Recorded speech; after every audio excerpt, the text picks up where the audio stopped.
is a massive country known for its rich history filled with legendary kings and sultans, stolen treasures and spices, epic battles, and world-changing spirituality and philosophy. Every state in India has stories to tell that are more fascinating and fantastic than fiction.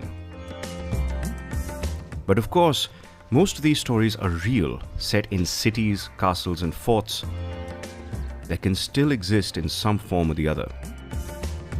And these remains are all we have to tell us those amazing stories from the past. Question comes up, how can we preserve our heritage so that future generations can access it and have knowledge about, the glory of India as it used to be.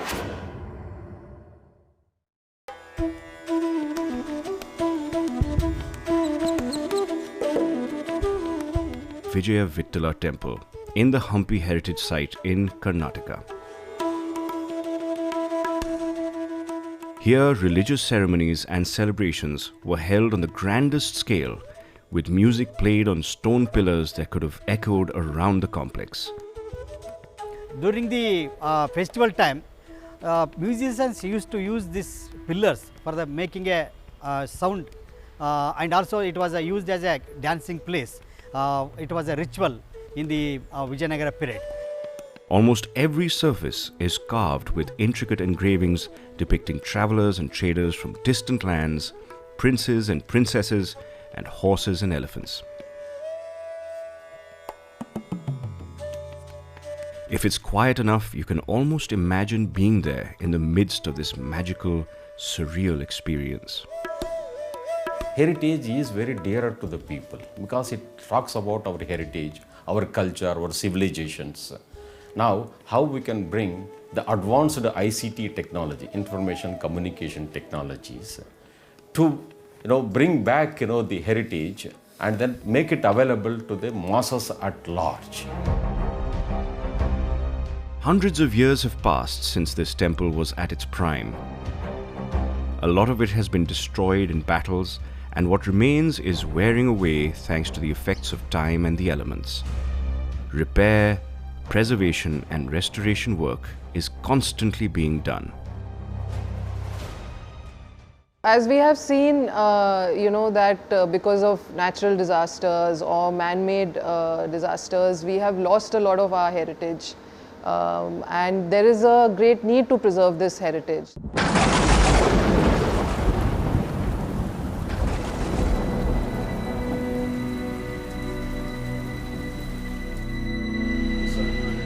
Expert historians, scholars and artists are consulted to painstakingly repair damage caused by people, looters or just nature itself.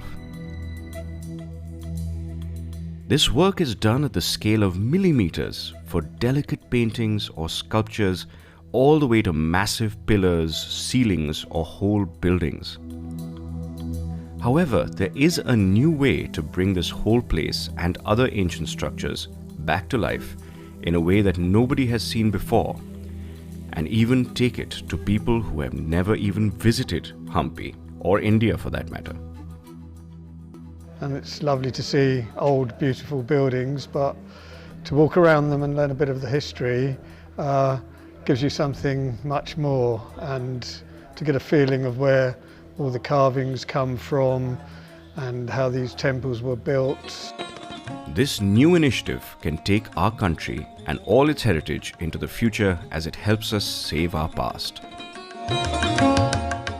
I mean, it's wonderful to have them as ruins because that gives you a feeling of the real thing, but it will also be great to actually see what it was really like.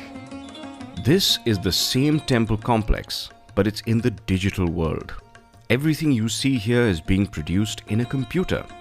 This is the future of where our most precious heritage sites still will exist, free from erosion by the elements and from human vandalism. So through the IHDS project, Hampi was selected as the focus area for restoration and preservation digitally.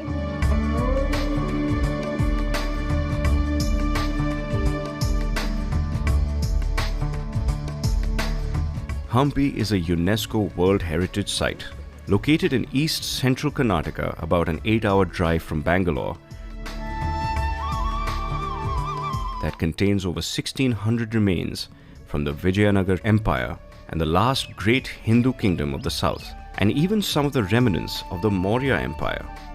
Vijayanagara is very famous dynasty, but it was ruled by 4 important families. The rulers of the Hampi, always they were secular and propagated all the religions. How to manage all these things, that is something which we have to learn from the Hampi, the civilization.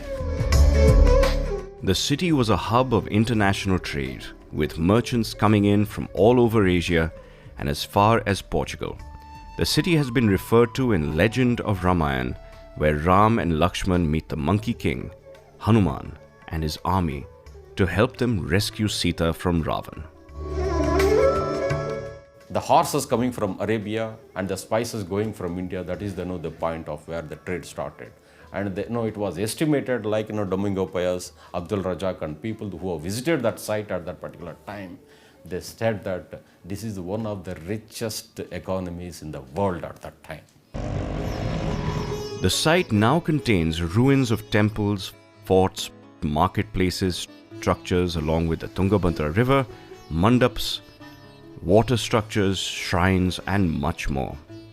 This was the perfect place to test the technologies for this project, as this area offers such a diverse range of monuments and ruins in a variety of conditions. Hampi was selected as the focus area for this project because there were so many interesting problems and relevant problems that we could find in Hampi and which needed to be solved. For example, the preservation of broken down monuments and structures. Hampi, as we know, was the capital of the Vijayanagar dynasty.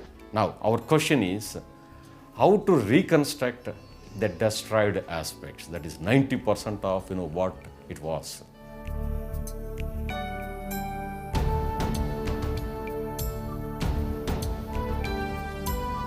This initiative is no small feat. It will involve hundreds of experts, scholars, and engineers from across the country, all working together over a long period of time. Fortunately, this project is being driven by the Department of Science and Technology, which is a part of the Ministry of Science and Technology of the Indian government. The project itself is called the Indian Heritage in Digital Space.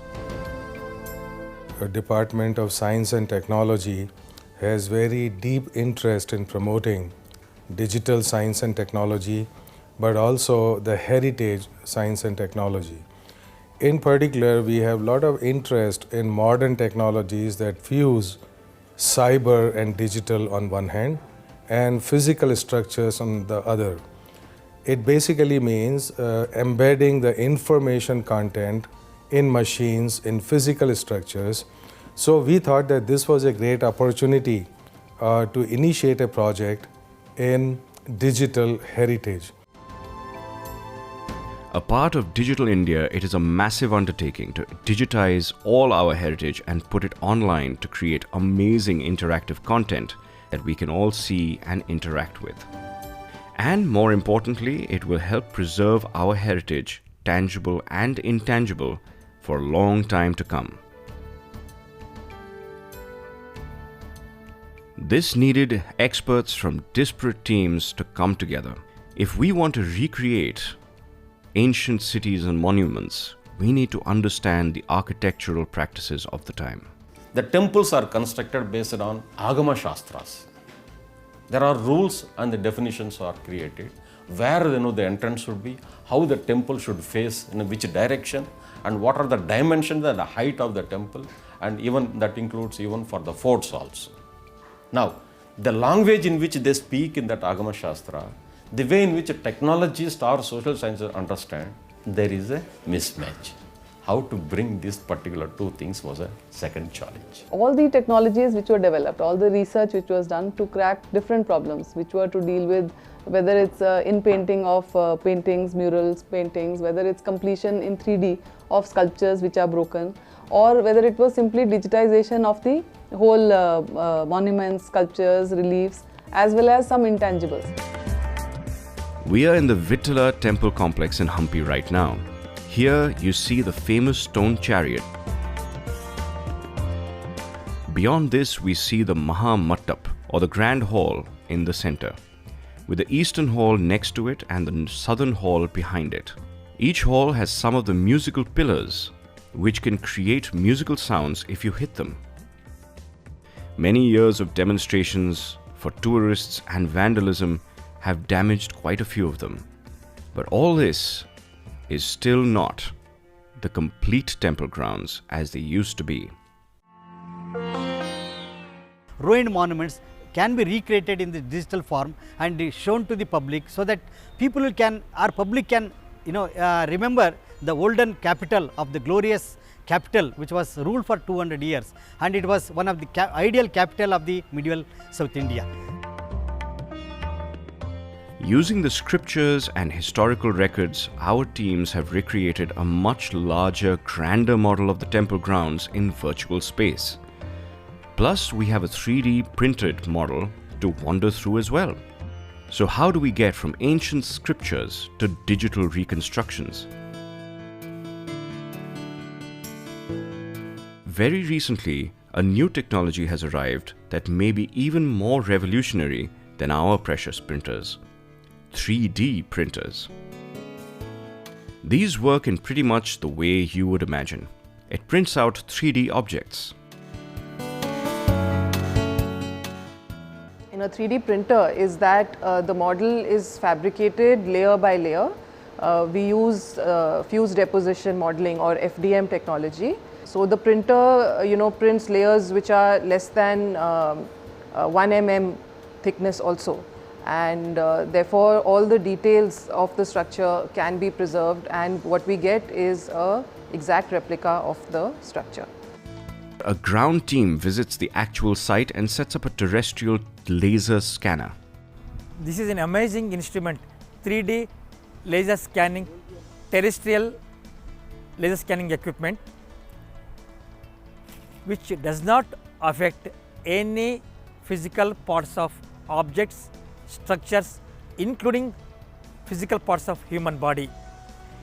It works on the principle of sending beam of infrared light on the object, which can be reflected to the laser scanning equipment in the form of points, that too 3D points. What we done is, we have brought the terrestrial laser scanning technology, and remotely we are able to scan the entire monuments, something from the terrestrial and some of the monuments through the drones. And then what we got is the point cloud data, the 3-dimensional point cloud data. The ground team also makes measurements of the entire site, every single surface they can get to, and start building another kind of model on their computers. After laser scanning, what we get is point cloud data, and using that point cloud data, we create a mesh model of the structure. We also create a CAD model of the structure. This time it's in a software called AutoCAD. It's a powerful application that architects use to see buildings in 3D. Each wall is measured, and so is the degree of every corner. This forms a fundamental structure of the site. Then the engineers get to work building the entire site in the digital space. The CAD constructions are used to build what's called a wireframe. As you can see, that's a very apt name. It's just a network of interconnected lines that make up the basic structure of the model. On top of that, we put all the 3D laser scans we took to make it look much more lifelike. One of the products is that you can 3D print a whole monument. So you can laser scan and make replicas in using the technologies of 3D printing. Then using augmented and virtual reality, you can present it to the public. So here we are, building up the Vittala Temple piece by piece, block by block, building by building. Finally, we see this beautiful reproduction of the temple grounds in a way never seen before. Of course, there are a lot of details of the art, engravings and sculptures that still need to be added, but that is much more intricate work, and that's where we head next. In this case of the Vittala Temple, our historical documents, archaeological surveys and scriptures have informed us that the temple grounds were much bigger. So here we see how it really used to be. For example, the chariot had a much bigger dome on top. If you go to Hampi, it will not look like this. It will in fact look like this. Because this top piece is what we have conjecturally reconstructed using historical evidence such as photographs and texts. This piece has actually degraded over time, so therefore the chariot looks like this now. And secondly, there is a sculpture of Garud inside the chariot. So with the help of this technology, you can access parts of monuments which are actually prohibited. When we log in all this information, we see the grand expanse of the Vittala Temple the way it used to be hundreds of years ago. So it becomes more interesting for the younger generation to actually engage with their own heritage. So earlier, otherwise these technologies are used in many other fields, but never probably in so much in heritage. And if you can take Indian heritage to a wider audience, which can be global, which can be people who live abroad, to get more excited and interested in coming to India and going to these places, then I think it's very useful. And of course, you're preserving it for future generations. People all over the world will get a chance, and maybe they will see something and say, oh, I must come and see this. I've seen it online and now I must come and see it in person and feel it. Exactly. And it does provide access to a lot more people It that does. couldn't afford it or don't have the time, whatever their personal situation is. So being able to at least access it in some manner is important.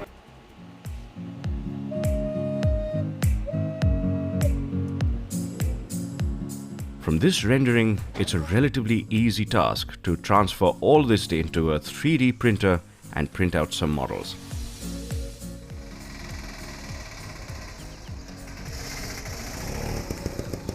If you've gone to any heritage sites, you may have noticed many of the walls covered with inscriptions, murals, writings and carvings describing the lives of the inhabitants, prayers, rules, stories and so much more.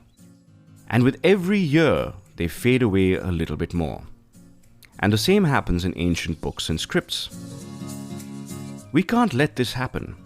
That's why we are also working on scanning these before they disappear so we can digitize them and keep them safe from wear and tear while we study, translate and interpret what they say, all in the digital space. I can only imagine how much better it would be to have the technology to be able to explore the different textures of the buildings, to touch them virtually, to see the vivid colors that were there originally. Many beautiful works of art have been severely damaged or destroyed over the last several years. As we look through the Hampi site, we see many such examples. They must have looked so very beautiful when they were still fresh and full of color. What if I was to tell you that such a thing can be done? We can take high-resolution images of this art and run it through a computer program. The artwork we need to recreate is quite intricate, but it's not a problem for our ingenious software engineers. They have created algorithms that are informed by the art and culture of the times, as well as the kind of dyes used in that area during that period. Using this and the overall design of the piece, these algorithms can help reconstruct parts of the painting that had been missing. Compare the original to the new, repaired version. Isn't it a striking achievement? And this can be done with engravings and sculptures too. With the 3D laser scanner that we used earlier, we can focus on smaller areas and get more details of these artifacts. A similar algorithm is used to restore these as well. A broken off nose, missing limbs, or just faded contours can all be rebuilt with the help of the right software and hardware that are informed by the right experts.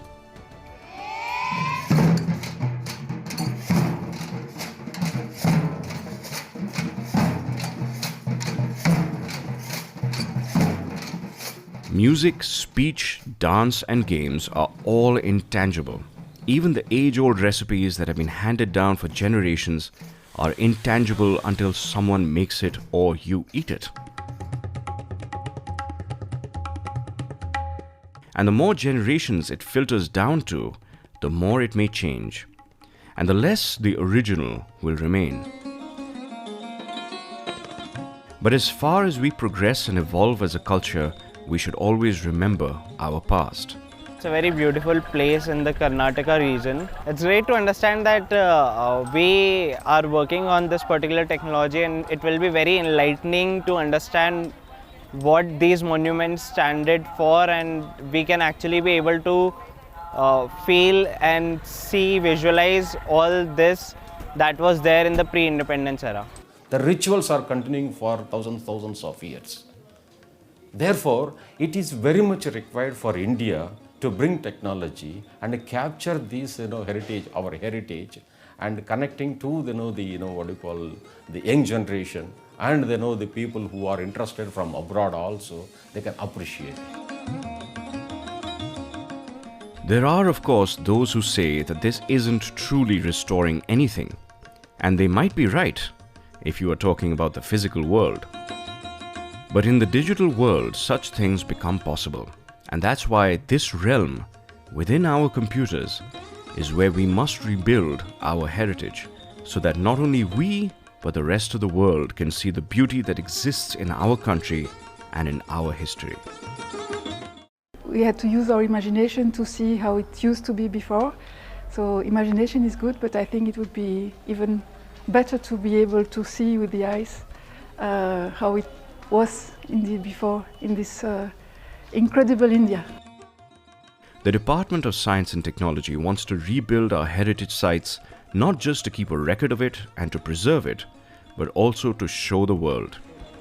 There is much that we can learn from these places after all. They could also be a very good projection for India in India festivals abroad. So imagine that people do not have to visit these sites. They can get the sights and sounds and feel and information about these monuments sitting anywhere in the world. Another great tool is augmented reality, or AR for short. Augmented reality is a technology that can layer digital images over what you see in front of you. And a lot of smartphones can do this now. When you're at these ancient ruins, just hold up your phone.